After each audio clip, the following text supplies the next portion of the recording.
Les noces de Cana, dans Jean 2:1. 3 jours après, il y eut des noces à Cana en Galilée. La mère de Jésus était là, et Jésus fut aussi invité aux noces avec ses disciples. Le vin ayant manqué, la mère de Jésus lui dit, ils n'ont plus de vin. Jésus lui répondit, Femme, qu'y a-t-il entre moi et toi? Mon heure n'est pas encore venue. Sa mère dit au serviteur, faites ce qu'il vous dira. Or il y avait là 6 vases de pierre destinés aux purifications des Juifs, et contenant chacun deux ou 3 mesures. Jésus leur dit, remplissez d'eau ces vases, et ils les remplirent jusqu'au bord. Puisez maintenant, leur dit-il, et portez-en à l'ordonnateur du repas. Et ils en portèrent. Quand l'ordonnateur du repas eut goûté l'eau changée en vin, ne sachant d'où venait ce vin, tandis que les serviteurs qui avaient puisé l'eau le savaient bien, il appela l'époux, et lui dit, tout homme sert d'abord le bon vin, puis le bon vin après qu'on s'est enivré. Toi, tu as gardé le bon vin jusqu'à présent. Alors vous devez demander qu'est-ce que ça vient faire là-dedans. Ah, vous allez comprendre après. Voilà, on va parcourir rapidement ce miracle. Il est classé dans quel ordre? C'est le premier. C'est le premier miracle de Jésus. Avant ça, son ministère n'était pas forcément très connu. Il s'est fait connaître après par tous les miracles qu'il a fait, notamment. Et là, c'était le tout premier. Il était invité à un mariage, et il n'a pas dit, oh non, c'est un mariage du monde, j'y veux pas. Il y était, voilà. Et si vous avez regardé le dernier film de Jésus, qui a été refait, alors je sais plus par qui on l'avait regardé à la maison, mais j'ai oublié. Timothée, tu dois savoir, toi. Non, bon, il dit pas. Mais en fait, on voit Jésus qui est dans la fête, et puis il danse avec les autres, et puis voilà quoi. On voit Jésus, on voit bien son côté humain. Et il était là, présent à la fête. Et voilà que soudain, les invités ne le savaient pas, mais ceux qui organisent la famille, panique à bord, plus de vin. Et un mariage sans vin, c'était pas un mariage. Il fallait forcément une solution. Et la mère de Jésus qui était là, elle a dit, bon écoutez, on a Jésus au milieu de nous, il sait faire. On va lui faire confiance, pas de panique. Et elle informe donc Jésus de ce grave problème, qu'il n'y a plus de vin. Et Jésus, tout naturellement, il utilise ce qu'il y a, et tout ce qu'il y a, c'est des vases. Et Jésus a demandé à ce que ces vases soient remplis d'eau. Et les serviteurs étaient là, et ils ont rempli d'eau, à ras-bord. Ils n'ont pas rempli avec mesure. Ils ont dû y croire, quoi. Ils ont dit, Jésus il a dit ça, on va le faire. Et ils ont rempli, à fond. Et puis ensuite, Jésus leur a dit, maintenant vous allez porter ça à l'ordonnateur du repas. Et l'ordonnateur du repas, il a goûté. Ça passait par lui, c'est lui qui décidait de ce qu'on allait envoyer à manger, à boire pendant le repas. Et il goûte, et il trouve quelque chose de bizarre. À votre avis, ce vin, il est meilleur que tout ce qui a été servi jusque-là ou il est moins bon? Il est meilleur.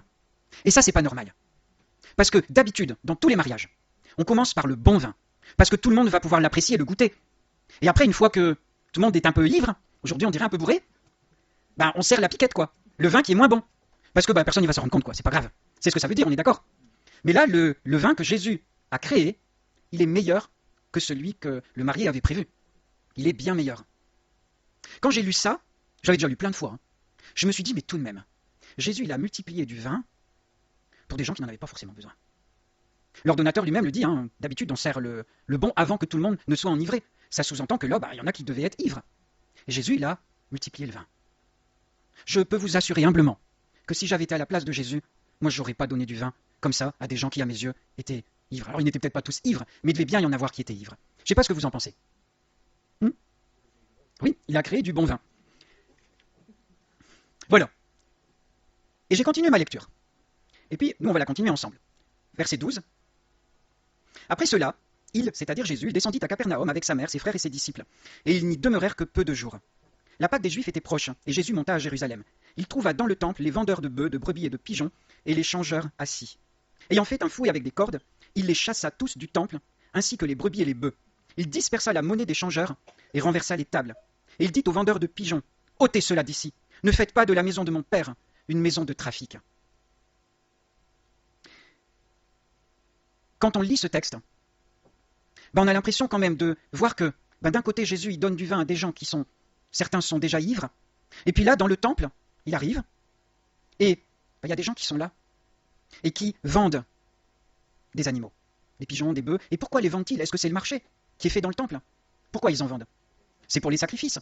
Donc quelque part, ces gens, ils sont là pour aider à l'accomplissement de la loi. Non. Et pourtant, Jésus il va les envoyer paître, avec une grande sévérité. Ne faites pas de ma maison une maison de trafic. Et on imagine là Jésus qui doit être fâché. Parce que il a fait un fouet quand même, quoi. Et puis, on imagine un peu la scène, il envoie tout paître, et puis il les chasse, et il disperse la monnaie. Ça veut dire qu'il y avait de l'argent dans les boîtes, il n'y a pas les boîtes qui fermaient à clé comme aujourd'hui, où les pièces sont bien rangées. Alors, il a tout envoyé paître, et il était en colère. Mais, je me suis dit, mais pourquoi? Ces gens, ils étaient là pour aider à l'accomplissement de la loi. Et je voulais justement prêcher sur le regard de Jésus et notre regard, qui ne sont pas forcément toujours les mêmes.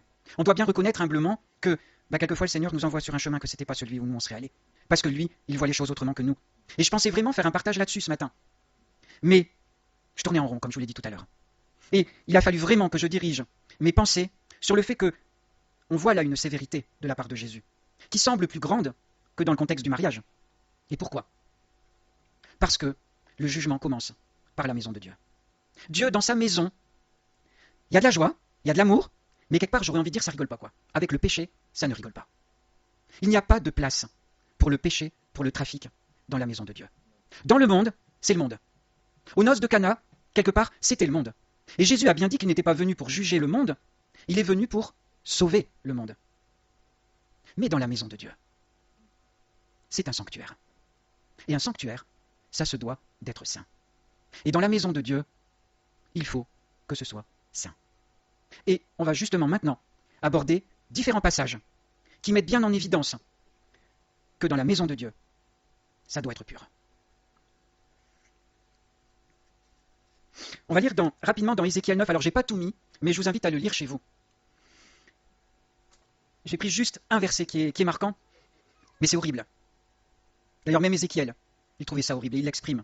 Tuez, détruisez les vieillards, les jeunes hommes, les vierges, les enfants et les femmes, mais n'approchez pas de quiconque aura sur lui la marque, je vais expliquer après. Et je l'ai mis en gras. Commencez par l'extérieur, là où il y a le plus, où c'est le monde. Non, commencez par mon sanctuaire. Ils commencèrent par les anciens qui étaient devant la maison. Et après c'est un massacre. Un véritable massacre que Dieu a ordonné à son ange qui était là, qui venait pour détruire.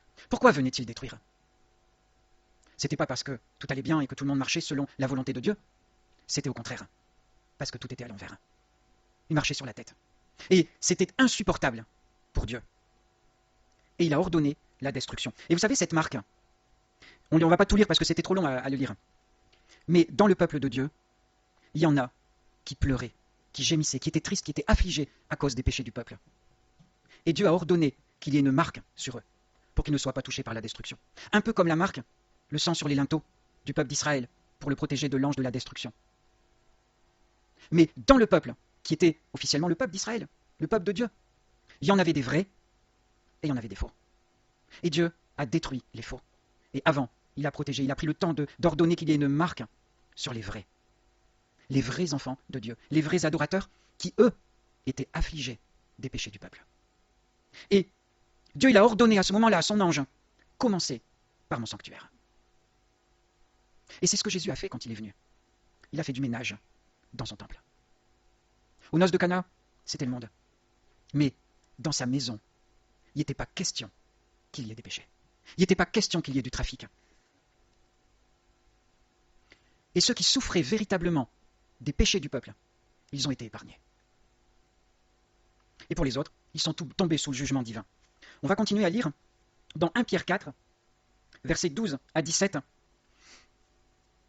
où là c'est l'apôtre Pierre qui écrit « Bien-aimés, ne soyez pas surpris comme d'une chose étrange qui vous arrive de la fournaise qui est au milieu de vous pour vous éprouver.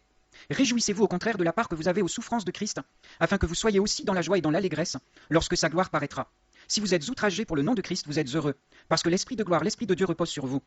Que nul de vous en effet ne souffre comme meurtrier ou voleur ou malfaiteur ou comme s'ingérant dans les affaires d'autrui.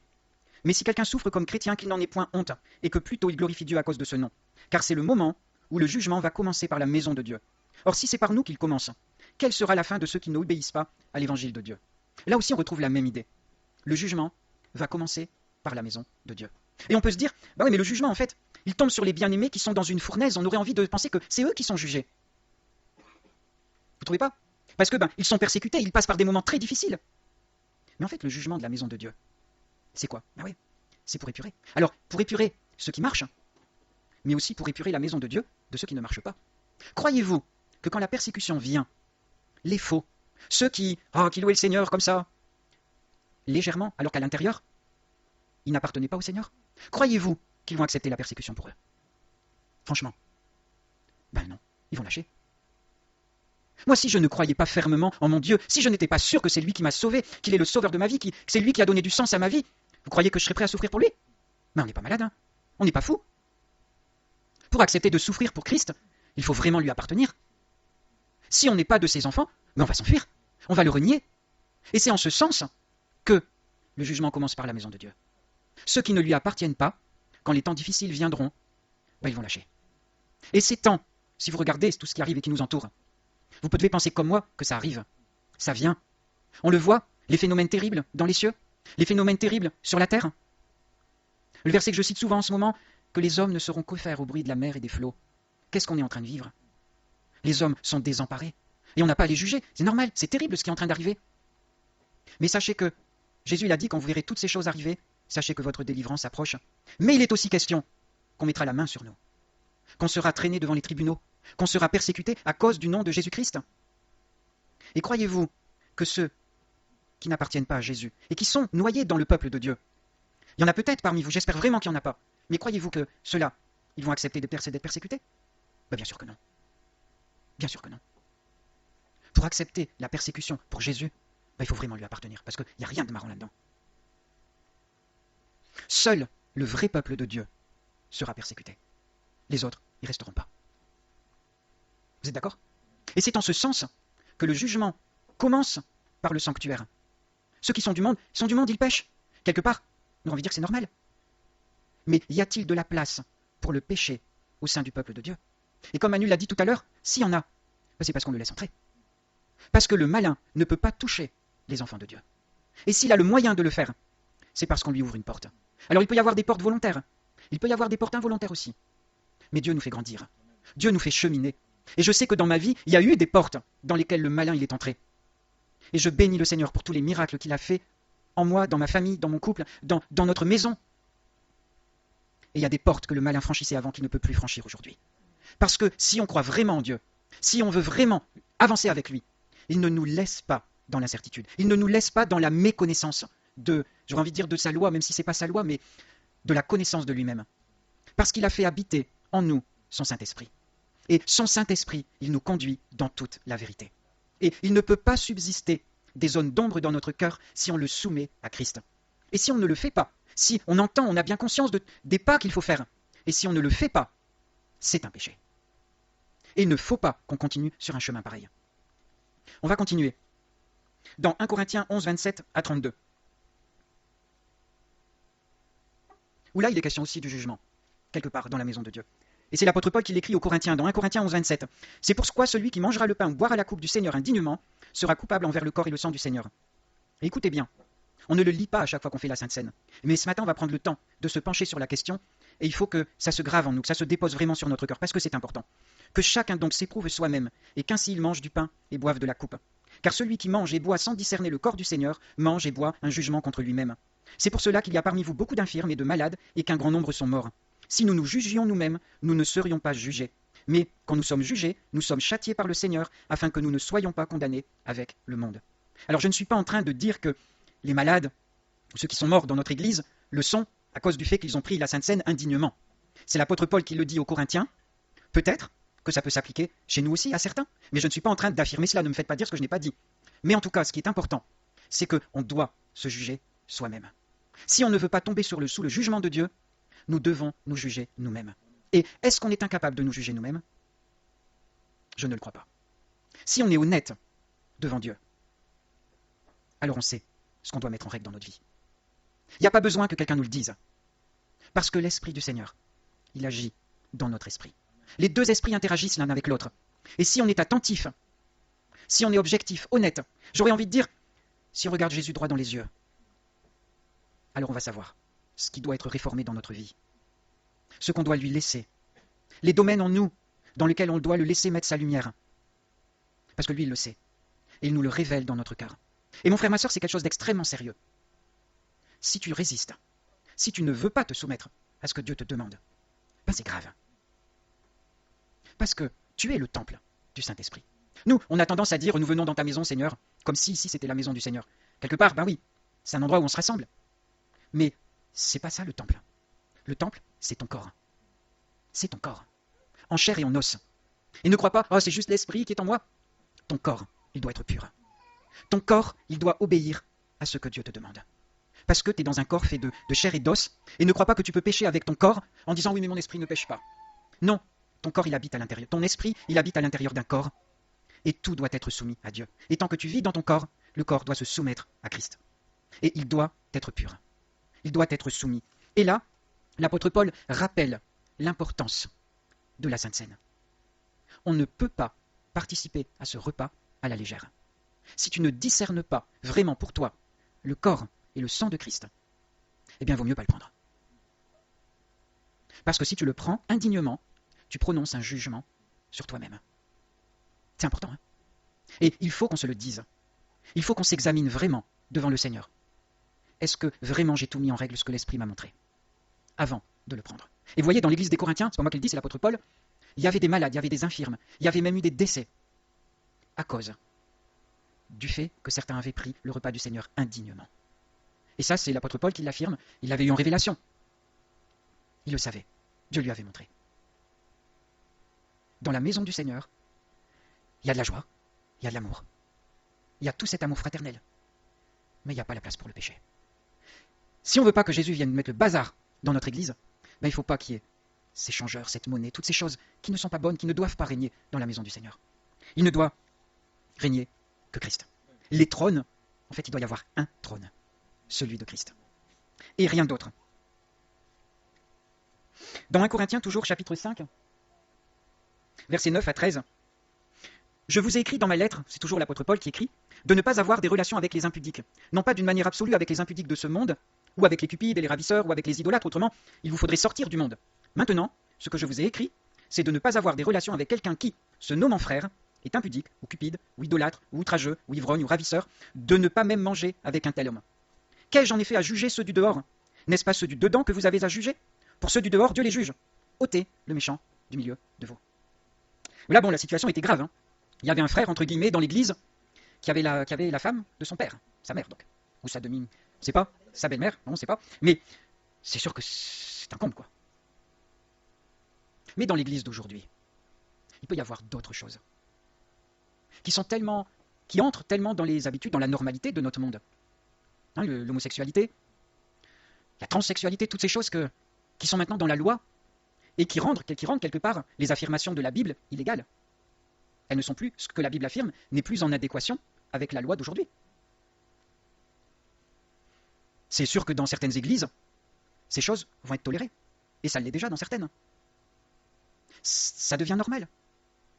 Pourtant, ça n'a pas sa place dans l'église. Alors ça ne veut pas dire qu'un couple d'homosexuels, que ce soit des hommes ou des femmes, n'ont pas le droit d'entrer dans l'église. On ne va pas les mettre dehors s'ils viennent écouter l'évangile. Mais quand ils seront touchés par Christ, forcément, il y aura des changements dans leur approche. Inexorablement, il y aura des changements. Mais dans l'église, des enfants de Dieu, il n'y en est pas question. C'est pas possible. Dieu ne peut pas accepter ça.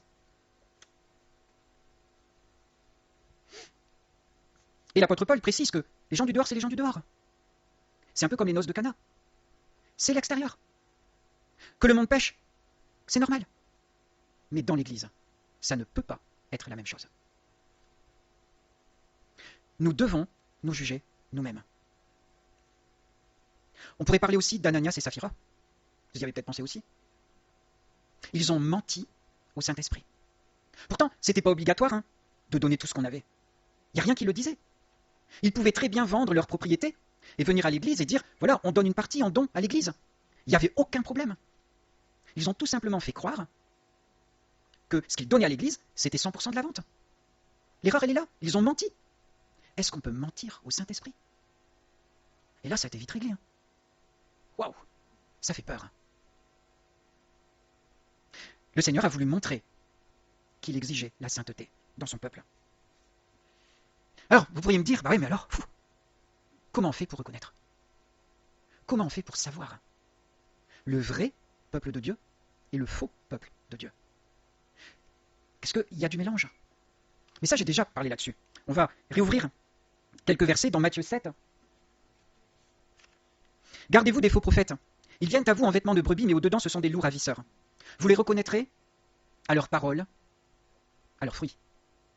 Cueille-t-on des raisins sur des épines ou des figues sur des chardons? Tout bon arbre porte de bons fruits, mais le mauvais arbre porte de mauvais fruits.